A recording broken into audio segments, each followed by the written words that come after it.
Yes, students, welcome to our online portal. This is our first lecture of chemical kinetics. Students, chemical kinetics से मतलब क्या है? इस chapter का जो नाम है उसका मतलब क्या है, पहले वो समझिए. It is a branch of chemistry which deals with the study of rate of reaction. Rate बोल दीजिए या speed बोल दीजिए, एक ही बात है हमारे लिए. Which deals with the study of rate of reaction. कि कैसे एक रिएक्शन मूव करती है, उसकी स्पीड क्या है, एंड देयर मैकेनिज्म, जो रिएक्शन का मैकेनिज्म है वो क्या है, and the factor affecting the rate of reaction, और उस रेट को कौन कौन से फैक्टर इफेक्ट करते हैं उसके बारे में हम इस चैप्टर में पढ़ेंगे. क्लियर? हम रेट ऑफ रिएक्शन कैसे कैलकुलेट कर सकते हैं? Rate of reaction can be calculated by change in concentration of any of the reactant और प्रोडक्ट. किसी भी रिएक्टेंट या प्रोडक्ट की कॉन्सेंट्रेशन को अगर हम चेंज करें पर यूनिट टाइम, तो उससे आप रेट ऑफ रिएक्शन बोल सकते हो. जैसे मान लीजिए आपके पास कोई रिएक्शन है, आपने A प्लस B, सपोज इससे आपने C बनाया, तो मैं रेट ऑफ रिएक्शन कैसे निकालता हूं? पहले मैं रिएक्टेंट की टर्म्स में बताता हूं कि रेट ऑफ रिएक्शन किसे बोल सकते हैं. कह रहा change in concentration.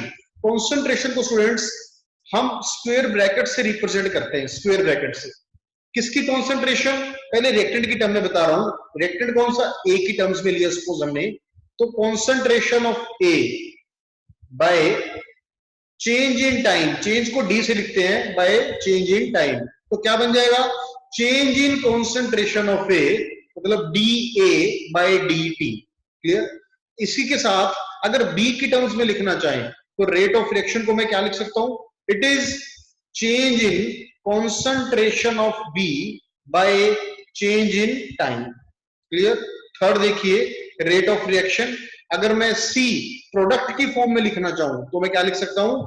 Change in concentration of C by change in time. तो ये आपके पास प्रोडक्ट के लिए आएगा. अब बच्चे इसमें एक चीज आपने ध्यान रखनी है, जब भी आप रेट ऑफ रिएक्शन लिख रहे हो, रिएक्टेंट के लिए अगर आप लिख रहे हो तो इसमें साइन माइनस का आएगा. अगर आप रिएक्टेंट के लिख रहे हो तो साइन माइनस का आएगा, और अगर आप प्रोडक्ट के लिख रहे हो तो उसके अंदर या तो कुछ भी साइन मत लगाइए या फिर साइन आप उसमें प्लस का लगा सकते हो. तो रेट ऑफ रिएक्शन रिएक्टेंट के लिए माइनस के साइन से रिप्रेजेंट करनी है, और प्रोडक्ट के लिए प्लस के साइन से रिप्रेजेंट करो, या फिर कुछ भी मत लिखो. It is the method to calculate the rate of reaction. जो हमने डिफाइन किया उसको मैंने यहाँ पे आपको समझाया. क्लियर? ये तो मैंने ए और बी की फॉर्म में ले लिया था. अब मैं आपको एग्जांपल लेता हूं बच्चे, किसी एक पर्टिकुलर रिएक्शन के लिए एक केमिकल रिएक्शन यहाँ पे मेंशन करता हूं. सपोज हमारे पास एग्जांपल है PCl5 था आपके पास, इसको आपने डिसोशिएट कर दिया इसमें PCl3 प्लस Cl2. अब इस रिएक्शन के लिए अगर आप रेट ऑफ रिएक्शन निकालना चाहते हो, रेट ऑफ रिएक्शन, तो क्या लिख सकता हूं? Change in concentration of PCl5 by change in time. Reactant है इसलिए साइन माइनस आ जाएगा, is equals to change in concentration of PCl3 by change in time is equals to change in concentration of Cl2 by change in time. यहाँ पे आप sign plus का भी show कर सकते हो, या कुछ भी नहीं शो करोगे तो ऑब्वियस वो है हमारे पास प्लस ही होगा. क्लियर? तो ये था बच्चे आपके पास एक केमिकल रिएक्शन के लिए रेट ऑफ रिएक्शन निकालने का मेथड. एक इसके अंदर अब और एग्जांपल ले रहा हूं मैं, उसमें थोड़ा सा आपको जो चेंज होता है वो बताया जाएगा. सपोज हमारे पास इसमें एग्जांपल है 3H2 प्लस N2, इससे आपने क्या बनाया? 2NH3. ठीक है, सपोज हमने ये बनाया. अब इसके लिए मैं आपको रेट ऑफ रिएक्शन लिख के दिखाता हूं. देखिए, rate of reaction is change in concentration of H2 by change in time equals to change in concentration of N2 by change in time is equals to change in concentration of NH3 by change in time. तो ये हमारे पास इसमें equation बन जाएगी. अब बात रहेगी reactant और प्रोडक्ट की. रिएक्टेंट है तो साइन माइनस, रिएक्टेंट है तो साइन माइनस, प्रोडक्ट है तो साइन कुछ भी मत लगाओ या प्लस लगाओ.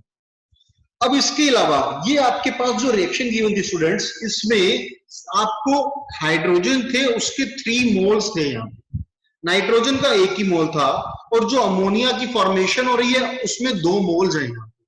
जब भी आपने रेट ऑफ रिएक्शन लिखना है, जितने भी मोल्स प्रेजेंट हो उस मोल्स को आपने डिवाइड कर देना है साथ में उस टर्म के।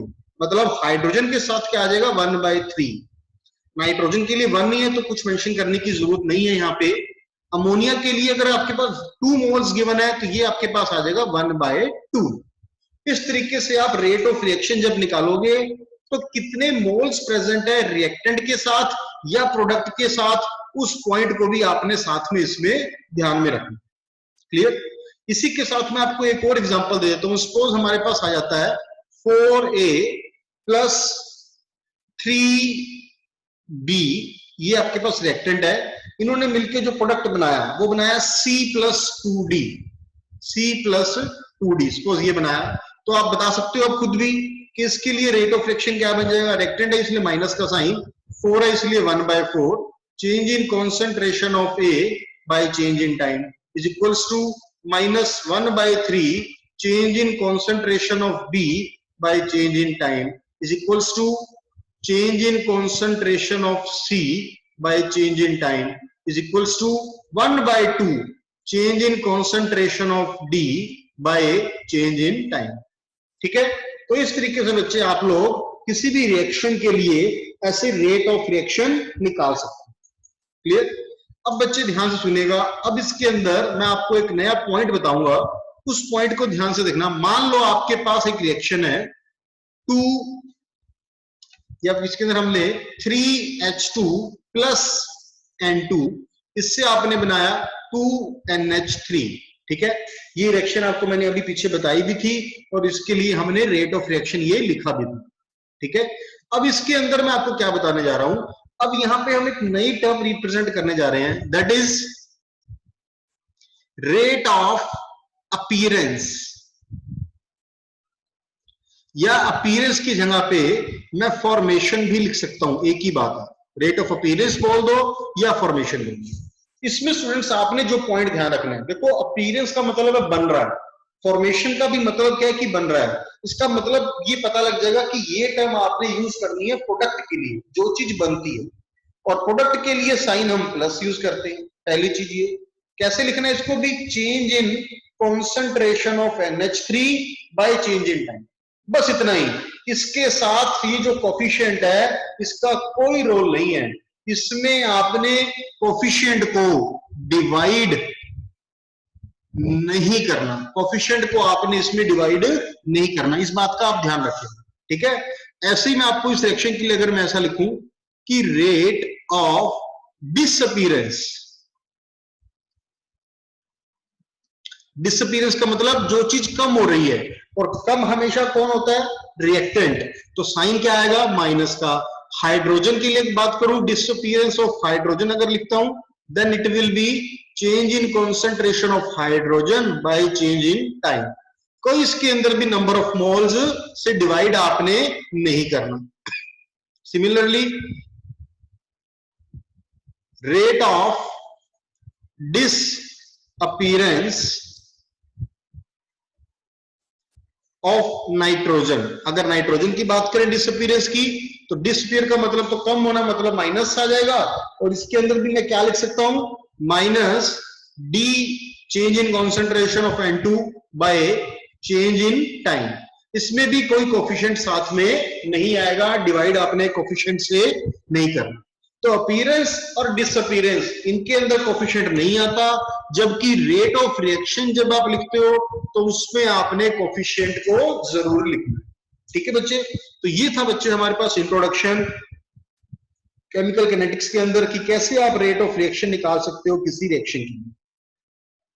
अब देखो बच्चे, इसमें मैं क्वेश्चन ले रहा हूं। क्वेश्चन आपको क्या दिया गया इसमें, अ केमिकल रिएक्शन 2A से आपने क्या बनाया, 2A से आपने बनाया इसमें 4B प्लस C, ये केमिकल रिएक्शन हमें गिवन है। In a gas phase in a closed vessel the concentration of B is found to be increased by इतने मोल्स पर लीटर। कहता आपको बी की कॉन्सेंट्रेशन गिवन है क्वेश्चन में, तो मैं यहां लिख सकता हूं बच्चे कि क्वेश्चन के according to question, rate of reaction of B is increased by change in concentration of B by change in time is increased by, इसके अंदर change in time एक बार इंक्लूड नहीं करते, concentration of B कितना given है 5 into 10 raised to power minus 3 moles per liter, और कितने time में हो रहा है 10 सेकंड में। अब लिख लीजिए change in time कितना है 10 तो इसको सोल्व करके हमारे पास आ जाएगा 5 into 10 raised to power minus 4 मोल पर लीटर। ये तो कॉन्सेंट्रेशन यूनिट्स हो गए, और पर सेकंड हमने यूज कर लिया किसके लिए, टाइम के लिए। ठीक है, फिर कह रहा है calculate the rate of appearance of B and C and rate of disappearance of A, ये आपसे पूछ रहा है। अब देखना बच्चे ध्यान से, मैं इसके अंदर क्या करता हूं, पहले अगर आपने कभी भी किसी क्वेश्चन के लिए अपीयरेंस डिसअपीयरेंस निकालना पड़ जाए तो आप उसके अंदर पहले क्या करेंगे, सबसे पहले तो आप उसमें रेट ऑफ रिएक्शन लिखिए। मैं इस क्वेश्चन के लिए पहले रेट ऑफ रिएक्शन लिखता हूं, क्या आ जाएगा -1/2 change in concentration of A by change in time which is equals to 1/4 change in concentration of B by change in time which is equals to change in concentration of C by change in time. ठीक है, ये मैंने क्या लिख लिया इसके अंदर, rate of reaction लिख लिया, पर आपने कैलकुलेट क्या करना है, रेट ऑफ अपीयरेंस डिसअपीयरेंस। अब देखिए स्टूडेंट्स ध्यान से कि मैं अगर ए की बात करूं तो ए के लिए हमारे पास जो रेट ऑफ डिसअपीयरेंस होगा वो कितना होगा, वो तो सिर्फ ये वैल्यू होगी ना, क्योंकि हमने अभी देखा पीछे कि जब भी आपने अपीयरेंस डिसअपीयरेंस की बात करनी है तो आपने साथ में कोफिशिएंट को इंक्लूड नहीं करना, मतलब आपने इसकी वैल्यू कैलकुलेट करनी है, किसकी, डीए बाय डीटी। ठीक है, ये कैलकुलेट कर लेंगे हम। सबसे पहले जो गिवन इंफॉर्मेशन है उसको पुट कर देता हूं। हमारे पास डीबी बाय डीटी इसकी इंफॉर्मेशन गिवन है क्वेश्चन में, कितनी गिवन है 5 into 10 raised to power minus 4। अगर मैं 5 into 10 raised to power minus 4 यहां पे पुट कर दूं तो देखो क्या आ जाएगा, 1/4 तो पहले का पड़ा था, ये डीबी बाय डीटी की जगह मैंने क्या लिख दिया 5 into 10 raised to power minus। ठीक है, इसको अगर हम ऐसा रखा रहने दें, फिर बाकी टर्म्स को एज इट इज लिख दो। ये आपके पास क्या है डीसी बाय डीटी, और यहां हमारे पास क्या है -1/2 डीए बाय डीटी। ठीक है, ये था ना हमारे पास। अब जरा देख लीजिए इसको हम आगे कैसे सोल्व करें। हमें वैल्यू किसकी चाहिए थी बच्चे, हमें वैल्यू चाहिए सिर्फ और सिर्फ किसकी, डीए बाय डीटी की, इसकी वैल्यू चाहिए।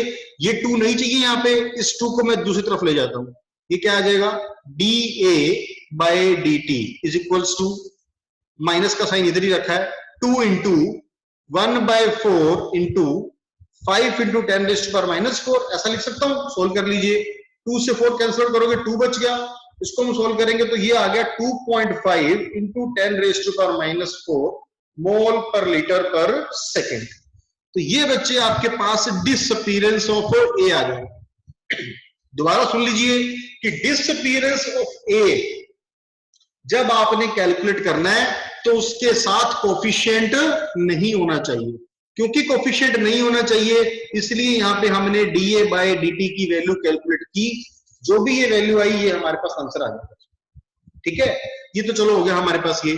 अब इसके अंदर आपसे और क्या पूछ रहा था, हमारे पास जो इसमें इक्वेशन थी, देखिए इस इक्वेशन में हमारे पास था कि बी भी है और सी भी है, तो आपको बी और सी का फॉर्मेशन भी पता करना है। ठीक है, तो बी और सी का फॉर्मेशन कैसे पता कर सकते हैं, देखो ये हमारे पास इक्वेशन थी ना।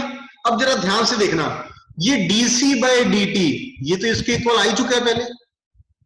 फॉर्मेशन ऑफ सी का मतलब क्या है, डीसी बाय डीटी, और ये इसके इक्वल आ ही चुका है। इसका मतलब ये वैल्यू हमारे पास कितनी आ जाएगी 5/4 है, तो ये 1.25 into 10 raised to power minus 4 मोल पर लीटर पर सेकेंड। ठीक है, तो ये हमारे पास यहां से आंसर आ जाएगा। अब आपके पास क्या बच गया, ये बी बच गया निकालने के लिए, और डीबी बाय डीटी आप तो पहले लिख चुके हो क्वेश्चन में, डीबी बाय डीटी तो क्वेश्चन में ही गिवन था हमें। तो ये देखो क्वेश्चन के अंदर आपने जो ये डीबी बाय डीटी की वैल्यू है, इसको मैं लेता हूं देखो ब्रैकेट में, ये आपके पास डीबी बाय डीटी की वैल्यू पहले ही आपको क्वेश्चन में गिवन थी, तो ये भी हमारे पास यहां से आ गई। इस तरीके से आपने ये तीनों वैल्यू इसके अंदर कैलकुलेट करनी। ठीक है, देखो मैं दोबारा बता देता हूं इस क्वेश्चन को, ध्यान सुन लेना, अगर किसी तरह का डाउट है तो वो अभी क्लियर कर लेना। देखिए ये आपके पास क्वेश्चन था, इस क्वेश्चन में हमें क्या कह रहा है कि आपके पास ये इक्वेशन गिवन है, इस इक्वेशन के लिए बी की कॉन्सेंट्रेशन कितनी चेंज हो रही है, कितने टाइम में चेंज हो रही है, ये आपको बताया गया। ठीक है, उसकी हेल्प से आपने, क्वेश्चन की हेल्प से ये बी की वैल्यू लिखी। फिर आपको कह रहा है rate of appearance of B और सी बताना है और डिसअपीयरेंस ऑफ ए बताना। जब भी अपीयरेंस डिसअपीयरेंस निकालनी हो, मैंने आपको बताया पहले रेट ऑफ रिएक्शन लिखनी। रेट ऑफ रिएक्शन का जो भी हमारे पास इसमें रिलेशन होगा, उस रिलेशन को लिख के फिर आप इक्वेट करते जाओ जो वैल्यू आपके पास है उसके अकॉर्डिंग। हमारे पास बी की वैल्यू गिवन थी तो आपने डीबी बाई डी टी की वैल्यू यहाँ पे पुट कर दी। ठीक है, ये 1/4 एज इट इज रखा। डीए बाई डी टी निकालना था, इसके साथ में यहाँ पे 2 प्रेजेंट था, इसको हम इस तरफ ले आए, ये 2 को इस तरफ ले आए। अब आपका यहाँ पे क्वेश्चन सोल्व करने में रह जाएगा, सिर्फ कैलकुलेशन रहेगी। आई होप ये पॉइंट आपको क्लियर हो गया होगा सभी को। इसी तरीके से देखो एक और क्वेश्चन दिया मैंने यहाँ पे आपको, हमें इक्वेशन क्या गिवन है, 2a प्लस बी, इससे क्या बनाया, 3c बनाया आपने। रेट ऑफ अपीयरेंस ऑफ सी हमें गिवन क्या देखिए, गिवन है अपीयरेंस ऑफ सी मतलब d C by D T, ये कितना गिवन है 1.3 10⁻⁻⁴। ठीक है, ये हमारे पास अपीयरेंस ऑफ सी है, क्योंकि अपीयरेंस वर्ड यूज की है इसीलिए कोफिशिएंट साथ में नहीं। पूछ क्या रहा है, calculate rate of reaction and disappearance of A and B.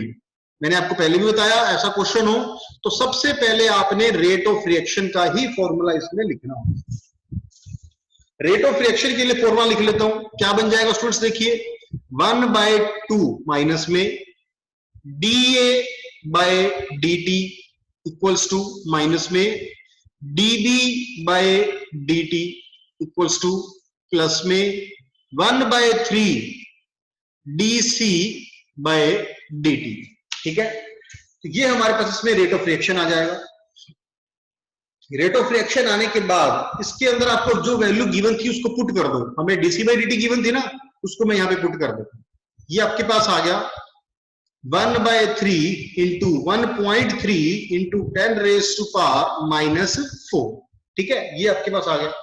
ये किसके इक्वल है चेक कीजिए जरा, माइनस dB बाय dt के, और यही हमारे पास क्या है, डिसअपीयरेंस ऑफ b। सोल्व कर लीजिए इसको, 13/3 इंटू 10⁻⁻⁵ पॉइंट को सोल्व कर लिया, तो ये आपके पास आ जाएगा 4 और पीछे 10 बच जाएगा, 4.3 इंटू 10⁻⁻⁵ मोल्स पर लीटर पर सेकेंड। ये आ गया आपके पास माइनस dB बाय dt। ठीक है, अब देखिए ये माइनस dB बाय dt में किसको बोल सकता हूं, it is rate of disappearance of b, rate of disappearance of b, ये आपके पास आ जाएगा dB बाय dt की वैल्यू। ठीक है, तो यही चाहते थे हम।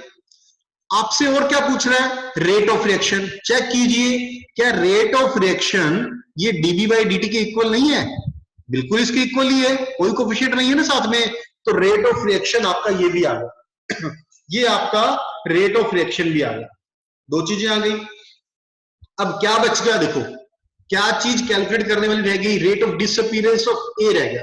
ए को भी सॉल्व कर लेते हैं, देखो यहां पे क्या आ जाएगा हमारे पास, D A by D T, ये कैलकुलेट करना चाहते हैं।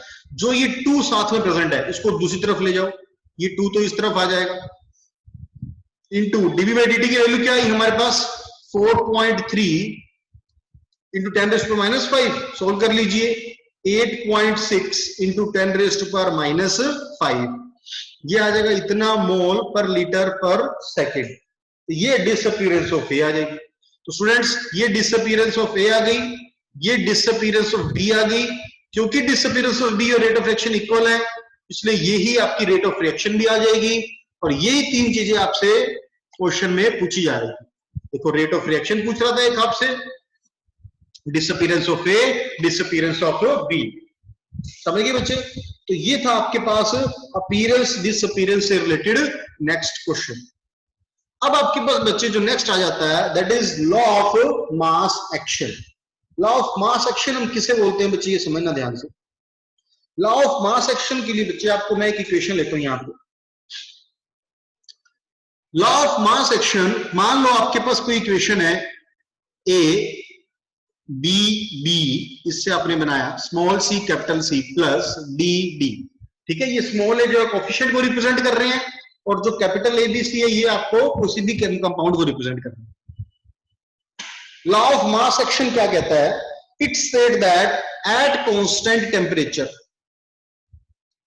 at constant temperature, the rate of reaction is directly proportional to rate of reaction is directly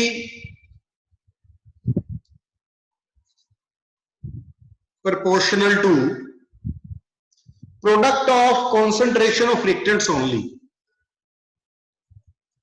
product of concentration of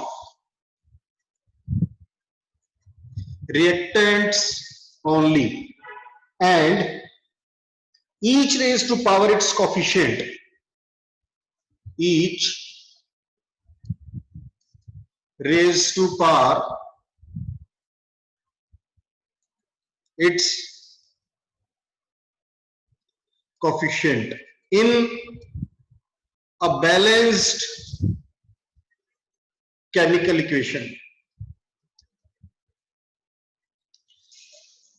किसी एक बैलेंस्ड केमिकल इक्वेशन में जो रिएक्टेंट है उसकी कॉन्सेंट्रेशन का product raised to power its coefficient, वो आपके पास क्या आ जाएगा? Rate of reaction. किसके according? Law of mass action. लिख दे तो मैं यहां पे according to law of mass action, short में लिख दिया यहां पे, rate of reaction is equals to, directly proportional कह रहे हैं, पहले डायरेक्टली प्रोपोर्शनल लेते हैं, directly proportional to product of concentration of reactants like A and B each raised to power its coefficient in a balanced chemical equation. Proportional का sign आप हटाओगे तो एक कांस्टेंट टर्म आ जाएगा K, K will be read constant A power A into B power B, ठीक है। तो ये हमारे पास रेट ऑफ रिएक्शन आ जाएगा बच्चे, किसके according? Law of mass action के अकॉर्डिंग। बच्चे एक चीज आप इसमें ध्यान रखना है, ये लॉ ऑफ मास एक्शन जो है ये एक थ्योरेटिकल कॉन्सेप्ट है, ये एक थ्योरेटिकल कॉन्सेप्ट है, इसका कोई प्रैक्टिकल सिग्निफिकेंस नहीं है। It has no practical significance, मतलब जब आप इसको प्रैक्टिकली चेक करते हो तो जरूरी नहीं है कि जो रेट ये हमने लिखा इस तरीके से ही आपका आंसर है। प्रैक्टिकली इसका कोई सिग्निफिकेंस नहीं है, इसलिए हम इसको बेटर मेथड नहीं मानते to calculate rate of reaction. अगर ये बेटर मेथड नहीं है, अगर इससे आंसर जरूरी नहीं है कि सही आएगा, फिर हम इसको पढ़ क्यों रहे? अगर मान लीजिए क्वेश्चन ही आपको ये पूछ लेता है what is law of mass action and calculate rate according to law of mass action, फिर तो आपको ये मेथड अप्लाई करना ही पड़ेगा, ठीक है। तो लॉ ऑफ मास एक्शन क्या होता है ये हमें पता होना चाहिए, उसकी कुछ लिमिटेशंस हैं जो ये बताया मैंने आपको कि ये सिर्फ थ्योरेटिकल कॉन्सेप्ट है, इसका प्रैक्टिकल सिग्निफिकेंस नहीं है। इस पॉइंट को हम ध्यान में रख के चलेंगे साथ में, ठीक है। तो ये हमारे पास आ जाएगा। जैसे बच्चे मैं आपको इसके अंदर एक एग्जांपल लेके बताता हूं। मान लो आपके पास एक इक्वेशन है H2 प्लस Cl2, इससे आपने क्या बनाया? 2HCl, ठीक है। अब यहां पे मैं according to law of mass action इसके अकॉर्डिंग बात करूं तो रेट ऑफ रिएक्शन क्या होना चाहिए? It should be equals to K concentration of H2 and concentration of Cl2 power 1 आ जाएगी इसमें, ठीक है। पर अगर मैं रेट लो की बात करूं, एक होता है हमारे पास रेट लो, ये एक्सपेरिमेंटल फैक्टर होता है हमारे पास, ये एक्सपेरिमेंटल प्रूव होता है रेट लो। अगर अकॉर्डिंग टू रेट लो इसका रेट कैलकुलेट किया जाए तो हमारे पास जो रेट ऑफ रिएक्शन आता है, रेट ऑफ रिएक्शन जो आपके पास आएगा that will be equals to K H2 और Cl2 पावर 0। पावर क्या आती है? 0। ये हमारे पास एक्सपेरिमेंटल फैक्ट है, ये एक्सपेरिमेंटल डाटा है आपके पास, ठीक है। और ये आपके पास सिर्फ थ्योरेटिकल, ठीक है। अच्छा, अब ये तो थ्योरेटिकल डाटा कैसे आएगा? ये तो आपने केमिकल रिएक्शन को देखा और उससे लिख दिया। अब ये पावर 0 आई, ये कैसे पता लगा? ये तो हर रिएक्शन के लिए हमें पता नहीं लगेगा इस तरीके से। इसको आप रिएक्शन को देख के फाइंड आउट नहीं कर सकते, ये एक्सपेरिमेंटल डाटा है, ये एक्सपेरिमेंट से ही पता लगेगा। ठीक है, तो इसलिए जो रेट लो है उसके अकॉर्डिंग जो पावर में कौन सी टर्म आएगी, ये आप केमिकल रिएक्शन को देख के फाइंड आउट नहीं कर सकते। ये चीज आप केमिकल रिएक्शन को देख के फाइंड आउट नहीं कर सकते। ठीक है, तो ये आपको या तो क्वेश्चन में गिवन होगा या इसके लिए हम कोई स्पेशल मेथड अप्लाई करेंगे जिससे आप ये कैलकुलेट कर सकते हैं। ठीक है, तो ये था स्टूडेंट्स मेरे पास आपके लिए बेसिक इंट्रोडक्शन केमिकल काइनेटिक्स की। ये आपको बहुत हेल्प करेगी कंप्लीट चैप्टर के अंदर, आपको लास्ट तक इसकी बहुत ज्यादा जरूरत पड़ेगी।